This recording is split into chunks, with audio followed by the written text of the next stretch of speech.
کتنی عجیب بات ہے کہ اس معاشرے میں تالیاں بجانے والے ہاتھوں کی آواز تو سب کو سنائی دیتی ہے، مگر ان ہاتھوں کی کہانی کو کوئی نہیں سنتا۔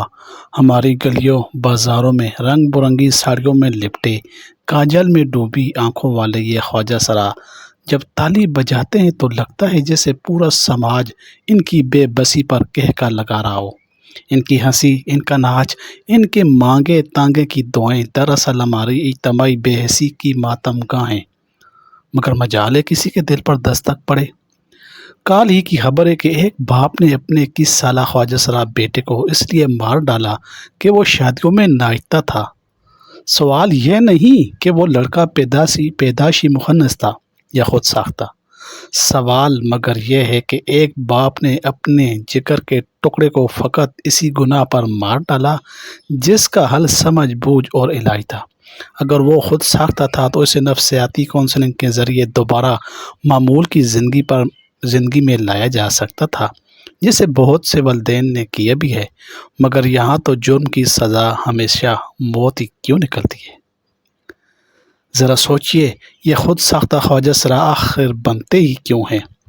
کیا آپ جانتے ہیں کہ یہ دراصل گھر کی بے توجہی، والدین کی لا علمی اور معاشرے کی سنگ دلی کا پیدا کردہ المیہ ہے؟ معصوم ذہنوں کو جب رنگین محفلیں، تالیاں اور تھوڑی سی توجہ ملتی ہے تو وہ اس کی طرف کھینچے چلے جاتے ہیں، پھر یہ رنگ آہستہ آہستہ ان کی ہستی پر ایسا چڑھتا ہے کہ ساری زندگی پیچھا نہیں چھوڑتا۔ یہاں والدین کی توجہ، محبت اور بر وقت رہنمائی ہی وہ دوا ہے جو بہت سے بچوں کو واپس لانے کی طاقت رکھتی ہے، اور وہ بچے جو فطرتی نقص لے کر دنیا میں آتے ہیں، ان کا کیا قصور ہے؟ ان میں کیا گناہ ہے؟ کوئی بچہ اگر نابینا یا گونگا بہرا پیدا ہوتا ہے تو ہم اسے ہمدردی دیتے ہیں، مگر خواجہ سرا پیدا ہو تو ہم چٹکلے تیز کر لیتے ہیں، اسے یا تو ہوس بری نگاہ سے تکتے ہیں یا تانوں کے کوڑے مارتے ہیں۔ جب پورا سماج دروازے بند کر دیتا ہے تو یہی بچے گرو کے دامن میں جا گرتے ہیں، وہی گرو جن کی چھاؤں میں انہیں تالیاں بجانے، ناچنے اور گلی گلی درد رسوا ہونے کے سوا کچھ نہیں ملتا۔ آخر یہ معاشرتی قبرستان ہے یا زندہ انسانوں کی بستی؟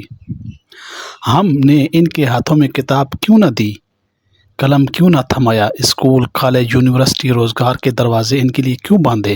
ہم نے آج تک کتنے والدین کو بتایا کہ ایسے بچوں کا علاج ہو سکتا ہے؟ حکومت کی ترجیحات میں یہ سکتے چہرے کیوں شامل نہیں؟ جب ہم نے ان کے لیے عزت کی کوئی راہ رکھی ہی نہیں تو یہ تالیاں سن کر شکوہ کس بات کا ہے؟ ذرا ترقی یافتہ معاشروں کو دیکھ لیجئے، وہاں بھی خواجہ سرا ہیں، مگر وہاں کے اسکولوں، دفاتر، اسپتالوں میں ان کا احترام ہے، وہاں ان کا مذاق نہیں بنتا، وہاں ان کے ہاتھوں میں تالی نہیں قلم ہوتا ہے۔